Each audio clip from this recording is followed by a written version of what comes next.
It was just last season that we reviewed the Audi R8, and we commented at the time that we'd be lucky if we got a car that created this much excitement once in a generation. Well, it looks like lightning has struck twice in 1 year. You see, the R8 is hot, but some people consider this to be the hottest car on the planet, the brand new Nissan GTR.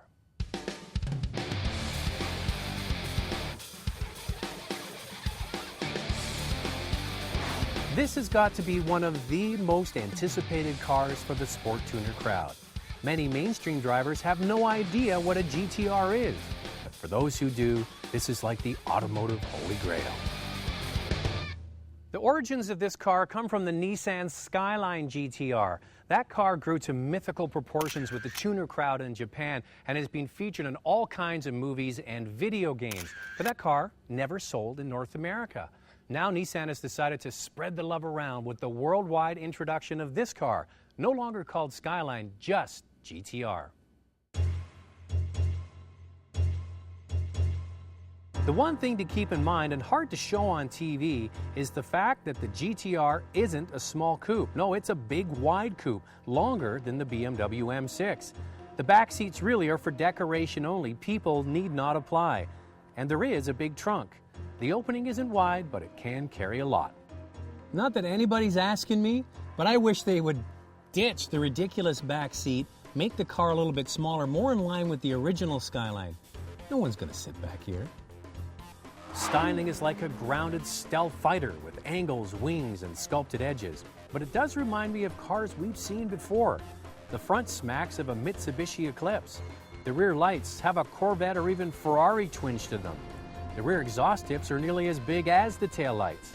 Then are the massive 20-inch wheels and a smoke finish reminiscent of race cars, along with 15-inch Brembo brakes front and back, and tires that are fat and blue.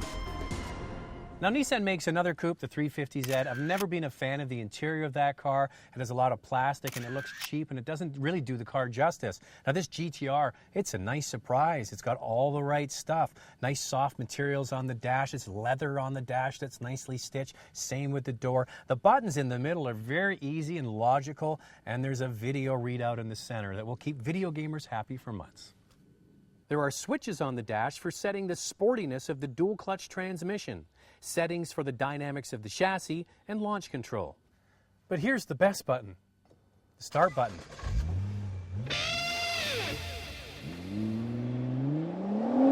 That engine that you hear is hand-built.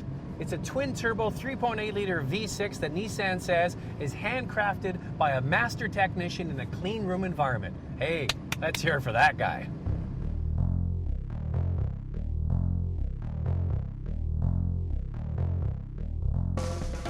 Now, the 911 Turbo is close to my heart, and it hurts to say this, but this car feels quicker, and it's $90,000 less. You can buy two GTRs for the same price as a Turbo 911. Now, I can guarantee Porsche is back at the drawing board, coming up with something that will compete with this. Now, this car is very fast, able to hit 100 kilometers an hour in about 3.5 seconds, and that's in second gear. The GTR is an all-wheel drive car capable of shifting 100% of the power to the rear wheels for pure performance car fun, and it can send up to 50% to the front wheels. Just like the 911 Turbo, this vehicle you can drive back and forth to work. It's good for everyday use. All you have to do is when you're in traffic is put it in automatic mode, set the suspension to comfort, and it's quite easy to drive. The GTR is only sold with a double-clutch manual transmission that is automatically controlled. What that means is that there are two clutches, so the car always has the next gear selected, and when a shift takes place, it's instantaneous.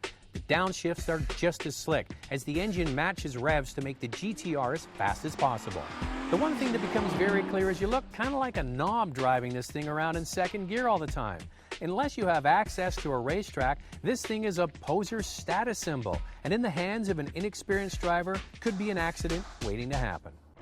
A couple of things I'm not crazy about with the GTR. First of all, you can only change gears with the paddle shifter. That's okay if you're in a straight line, but if you're turning a little bit and your hands are away from the paddle shifter, you have to reach around and grab them again. I wish you had a redundant system in the center where you could shift back and forth, but you can't. Now, speaking of shifting back and forth in the center, there is no manual transmission offered in this car. Now, before you all start writing me emails saying that this dual clutch, manual automatic transmission is the fastest thing on earth and you can take it around a racetrack faster than any manual transmission, I know all of that, and you're right, it's very quick, but it's not as much fun to drive for everyday use. For me, I'd like to have a manual transmission just for a little bit more fun. As I mentioned at the beginning, cars like this typically only come along once in a generation. We've had 2 in 1 year. The R8 is a beautiful car. The 911 Turbo still has its place, but this is the new benchmark for performance, period. There's nothing on the road that goes as fast as this for the price you have to put out. It really is fantastic. We are living in great times. That's beauty. This is the beast.